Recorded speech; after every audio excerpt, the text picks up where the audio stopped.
due to the incompetent buffoons Matthew and Craig not doing the intro yesterday, I'm going to do one on their behalf. Please enjoy this vlog from our top of the table clash of the Wessex Premier League between Portchester and Stoneham.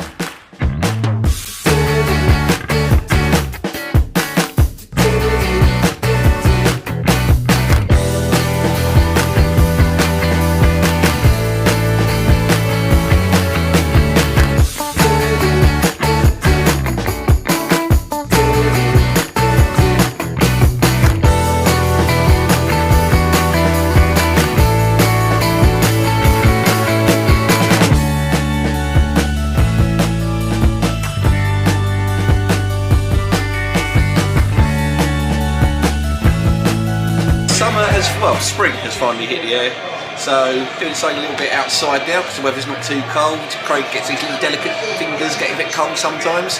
Well, you're going to get your milkers out. Hence why Ian Curtis looks like he's filmed some of the vlogs sometimes. You use that joke, it's the second time you use that joke on the vlog as well. I'm going to collapse with a seizure, am I? This is the outside fan zone at AFC Portchester. I don't think we've done like a bar review thing from here, because normally if you've been in the inside bit, we've seen that before, but we'll show you this. A lot of hard work's gone into setting this up actually. I think we got some shots of it last time we were down here against Kudos to the Arancionis for this. Yeah, the Arancionis put a lot of good effort into sort of setting this all up. What I like about it, you've got this outside tables where you can have a seat, but if you look behind me, there is the Premier League games on TV out here. Just saying the great. They're scarce behind you. I was going to mention that in a second. Not the TV. I was going to mention. Oh yeah, behind the camera though, isn't it? So, big risk having the TV out there. I think the powerful shot has not knocked it off the wall yet, so it's always good to see. Scarf wall donated by fans.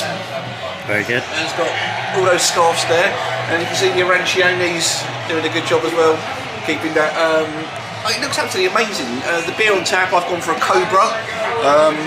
Can't really remember how much that cost me. Craig's had a Pepsi Max, but it wasn't all too that expensive.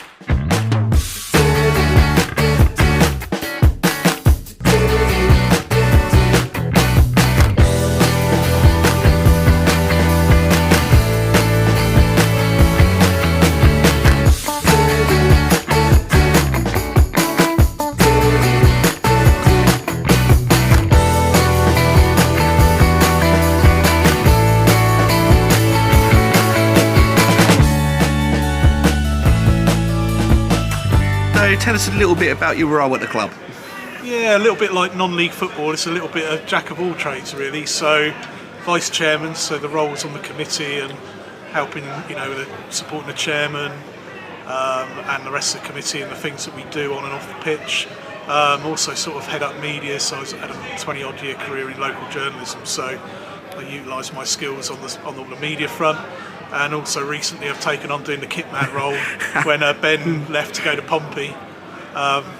Probably stood in the dressing room at I don't know if it's the right time or the wrong time, and Gav said, well, if you can get the boots dry, the job's yours, kind of thing. So that as well. But it's interesting, gives another sort of a different sort of dynamic, because I think boardrooms, as we see in football, a lot of the times when you look at decisions that are made on managers and players, it actually it sort of helps. I think I can sort of see how like a football team operates close up, because it's, when I was at Petersfield once, I had to take a game and it's to stand in a room there with a load of lads looking at you, looking for some kind of inspirational help is a real difficult job. So yeah, you do get a different perspective. So yeah, jack of all trades, maybe master of one or two of them. You said you've been at Petersfield before, so what is your sort of non-league journey that brought you to Portchester?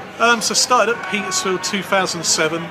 The youth section there, the senior section was struggling for members on the committee.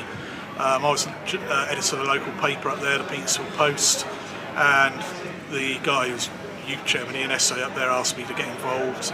And we did. I was there till I think I came here 2019. So it was vice chairman, chairman, and again, even more so than here, there's not as many volunteers as there are here. So it is literally getting in the ground and doing washing the kit, doing the bar, going to Booker's to get the bits and pieces, picking up rubbish and glass from the pitch, and yeah, that was even more hands-on. So then came here, been in the vice chairman role since then, and mainly working on the media side, grant writing, that kind of thing. So just part of the team that's here, really. The team on the pitch, top of the league this season? I mean, it's well chronicled what's happened, particularly 2 years ago when we were in a really good position and teams caught us up and we sort of ran out of steam a little bit really. Last year weren't probably in contention for the title, we got into the playoffs, but won the Hampshire Senior Cup, so hopefully it's a little bit like Pompey in the 80s. I was when I first started going to watch football, 2 years under Alan Ball, really close, and the third year they did it. So hopefully, you know, maybe this year we're a little bit more toughened up to things. I think our approach, you know, there's no sort of talking of titles or cup things and everything like that. The focus is really focused. So, you know, that's good. That's run through the club. So hopefully, it's not major changes. The squad's mainly the same as been for the last couple of years. So all those players now played with us for 150 games. So hopefully now, and one or two players that have come in, it just sort of adds to all of that. And hopefully this will be our year. But like we say, 2 years ago, this year we're sat here in 4 semi-finals, top of the division, playing the second place team this afternoon. So great opportunity to, you know, get a result that, you know, puts us more in a driving seat, as it were. But we could quite easily be stood here in 2 months' time and have nothing. So that's the focus really. That's the drive for us all, is to make sure we've been in an excellent position like we were 2 years ago. But we've now got to make sure we finish the job. Familiar territory today. Bit of a long one compared to what we've been doing this year, isn't it, trek-wise? But game you can't really miss. The big guns of the Wessex League, isn't it? The top two, Portchester flying at the top, Stoneham trying to catch them. So there's a lot riding on today, isn't there, for both teams? And you feel like must win for Stoneham in a way. You would think so, because Portchester, the form they're on, I think even if they draw, they'll still be in the box seat. It's really one of those games. Porch win, like you said, they put in the box seat, but Stoneham win, it puts a lot of pressure on Porch. Exactly. Because Stoneham got games in hand to sort of catch up, and that sort of things. You know, when you take, then suddenly it's pressure on, isn't it? You don't know how it's going to go. But both teams have not conceded for 7 games leading up, by the way. Which is 0-0 today, then. Yeah, which is absolutely. Go home now. It's absolutely amazing, though, isn't it? To be fair. Yeah, at this level. Yeah. Portchester's last 3 have been a 5-0 home win here against Blackfield, a 2-0 away win at Wincanton, and a 3-0 away win at Christchurch. Our top scorer is obviously Ryan Pennery, 34 goals. I think we speak about how quality he is most time we come down here. So, he's had a brilliant season, hasn't he? And 34. That shows their strength, doesn't it, Portchester this season, especially with the firepower. Because although they had it last season, you look at their bench today, they've got Lee Ward and Brad Pittman to bring on. But you have to say, Pennery and Duffin this season, really good partnership. Duffin's got 23 goals, so he's chipped as well. He knows this league well. But it's the unsung heroes of the team. Don't get a lot of mentions, particularly James Cowan, the captain, Connor Bailey, Archie Wilcox leading from the back, players like Ashley Howes, Charlie Williamson, and Marley Ridge. Not all, you know, they sort of rotate because it's such a good squad, but they've all played their part to get them where they are at this minute in time. Well-drilled unit, aren't they? Because last season they would concede and they might not recover, but this season their defence is so tight and they've got that firepower as well. But saying that, Stoneham as well, aren't they? They've always get a good goal difference every season, and they've definitely got the firepower. I think like what you just said for Portchester applies directly for Stoneham, which is why I think today's game is going to be so good. Stoneham have got goals all over the pitch. I mean, Fee's got 9, he's been playing sort of deeper role this year. Jamie Johnson has got 19. We wanted to get 20 now, the response from the season.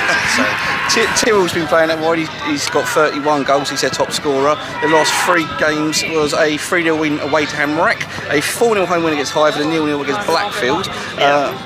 Doreen Martin's coming back as well, adds to the goal power they got. But I'm going to mention one of their players who I think's been. He's not someone we always mention, but I think he's been brilliant this season. Oliver Jenkins. We've seen him, he's sort of in and out of the teams. He's got a lot of competition out midfield area. He's made the midfield spot his own, I think, this season. He's got 17 goals from the centre of midfield. He's got a good partnership there. If he plays for Alex Welsh, or he plays with Matt Bainbridge, or with Jim Orvis. I mean, there's 4 brilliant centre midfield players. Keeping them all happy, I think, it's a happy headache for James and Nick to have, really. Indeed. I think it'll be alright second half game.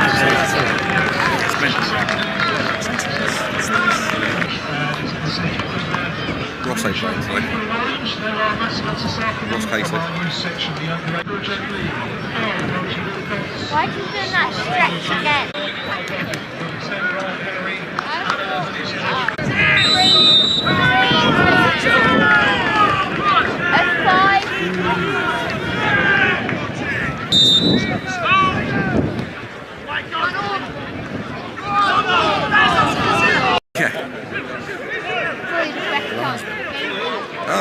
nose. One of the subs bloody walked past.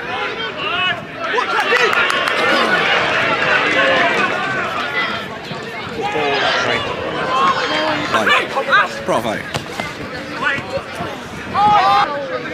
Anyway, goals come from up to the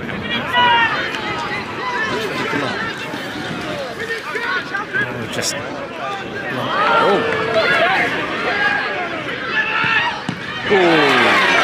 see?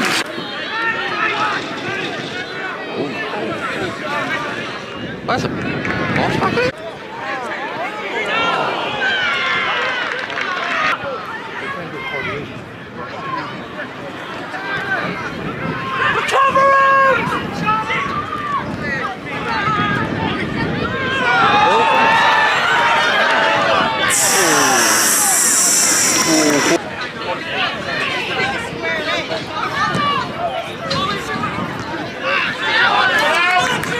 Paul Town are winning.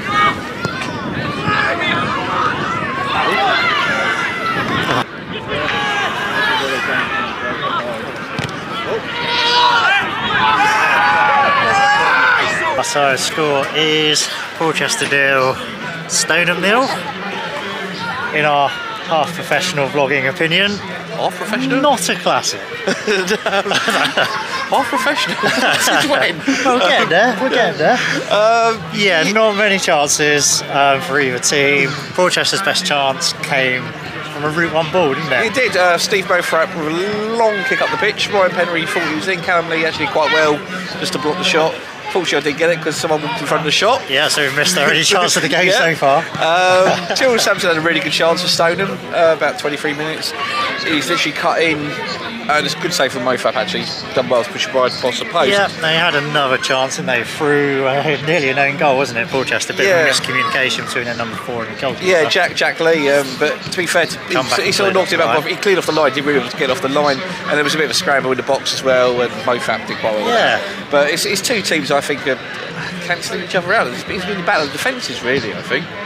Yeah, a little bit, and also, you know, the pitch is bobbly and there's a wicked wicor wind blowing across the pitch, so that's sort of causing both teams to sort of adapt their style of play. But other than that, not much to report. All we can say is we need more chances second half to pad this out, don't we, Matthew? Can't just have us talking for 20 minutes.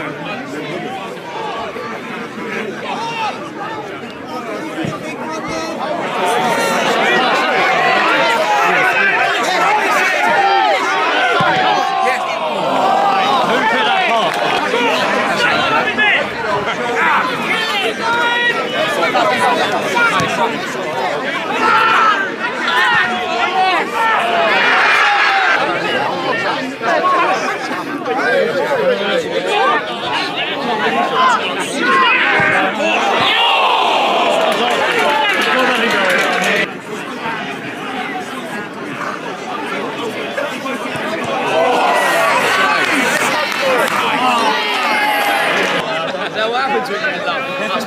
You feel nice and warm inside.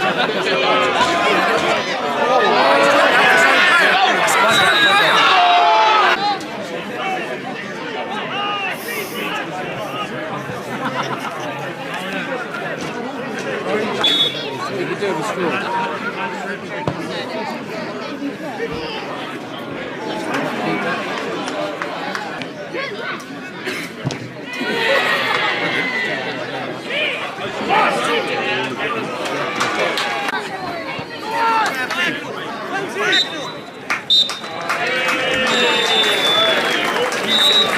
Gavin, a few thoughts about the game? Yeah, exactly how we thought it was going to be. I think we ain't conceding this 7 nor they. That's 8 and 8 now for them and us. So it pretty much exactly what we thought today. Tough game. They don't give up chances easy, nor do we. And I think maybe we'd both take a point each at the start. Sort of cancelled each other out a little bit. Good performance from the back from Jack Clay and Archie Wilcox in particular. I thought very good today. Yeah, to be fair, we've been solid now for the last 8, 9, 10 games sort of thing with the back three playing. And they do exactly what it says on the tin. They head everything, they kick everything in the box, and they just defend properly, and that's what we've been asking them to do. And the pitches ain't the best at the moment, which is causing us a little bit of problem because we can't play as much football as we have been. So we've had to change the way we play a little bit, but yeah, happy with a point today, and the lads done really well. So. Steve Moffat in goal, absolutely brilliant today. He retired at the end of last season, and you managed to get him back. How'd that come about? Well, he's come. To be fair, he's come back in, and Rob's been doing work with him now for the last 3 months, 4 months, and the save he makes at that end, maybe last year at the start when he came in, he maybe wouldn't have made it. So he's making saves now, which he should be making. So yeah, he's doing well. He's enjoying it, and that's the main thing. So. We're at the business end of the season. So it's just a case of keep doing what you're doing. Yeah, just literally like we've done all season. Next game, one game at a time. We'll patch a few up today because I think that's taken a bit out of them today. So we'll have a look for Thursday and go again Saturday. Game still 0, point away from home. Give us a few thoughts about the game. Overall, quite pleased. Yeah, I thought it was a game that was always going to be tight, nervy for both teams. Really, obviously quite a bit riding on the game. We obviously wanted to close the gap a little bit. They're keen to keep it at what it is at the moment, so it was never going to be a expansive game from either team. The pitch is difficult, to be fair. It's really dry and bobbly, so yeah, overall really pleased. You know, nothing's changed. We know what we've got to do. They're obviously in pole position, but we'll fight them down as much as we can. Centre backs, Jake Thompson, Dan Miller, very experienced players, absolutely outstanding today, weren't they? Yeah, both of them. It was a really tough call as to who to go with, to be honest. Obviously, Wellesley played right back. We've got Clarkey on the bench. Dan Thompson left out, and he's played our last 7 or 8 games. We've got so much quality in those areas. Choo choo. Portchester 0, Stoneham 0. Matt's had a few beers. Yeah, what can we say about that game, really? I think we called it at the beginning, didn't we? Defences were on, informed defences were on top. Chances at a premium, but I think the second half had a bit more flow to it than the first half. I didn't see any of it. I spent most of it queuing for a burger, so Matt can fill us in on that. Well, start the second half. And he didn't pee his pants in that half an hour. It was very good back here. Thank you. Portchester started off the strongest in the second half. I think a good chance, particularly the shot coming. Callum Lee made a great save, but they really put on the pressure. Stoneham defended well. Dan Miller and Jake Thompson, the two centre backs, very experienced. Marshalled them well, didn't Marshalled them well. Also had Ashley Wells, who's got loads of experience playing at right back. And they weathered that storm, and they had the chance to win it in the second half. Steve Moffat pulled off a brilliant save from Ryan Fee. Tyrrell got down the wing, cut it across. Fee, first time effort, great save, got down low to his right, pushed it away. But I think it was cagey. Yeah, I think Portchester knew they didn't have to win the game, so I think they were more content. Just to sit back a little bit more, but Stoneham didn't really. But it's hard for them to go for it against a team like Portchester because they're strong all over the pitch. You can't just, go for it because Portchester would. Well, I think that was the problem from Stoneham's point of view, was if they did suddenly go for it, then Portugal was going to catch them with a break. Yeah. And they had to remain solid. They had to remain solid. They did. Dan Miller, particularly very big guy, big guy at the back. Huge, isn't he? Yeah. But then I think the other end of the pitch, Jack Lee and Archie Wilcox, Portchester centre backs, did very well as well. Cagey 0-0, but I think we kind of expected that from the start, didn't we? Yeah, but another excellent tripper, isn't it? Great crowd, over 800 here. Over 800. So. It's two of the clubs we've particularly got allegiance with. Brilliant bunch of people. I mean, Paul Kelly and Mark Stapple, the two chairmen. Yeah, two great chairmen, isn't there? Two great sets of fans as well. We know quite a few of them, don't we? So it's been good catching up today. Yeah. Another great trip. We are approaching nearly the 100, aren't we now? So, yes, Follins, next Saturday we're doing something different. We're actually going down to Deepest Dorset into the Purbecks because I've stupidly signed up for a half marathon before the baby came along, thinking I'd have loads of time to train for a nice hilly half from Swanage to Corfe, but I haven't had any time. So next Saturday could be interesting. Matt could be carrying me around on the vlog quite a bit, but you're looking forward to it as well, aren't you? I am. First time we're going to go down to Swanage. New pin badge. Always like a new pin badge. New ground.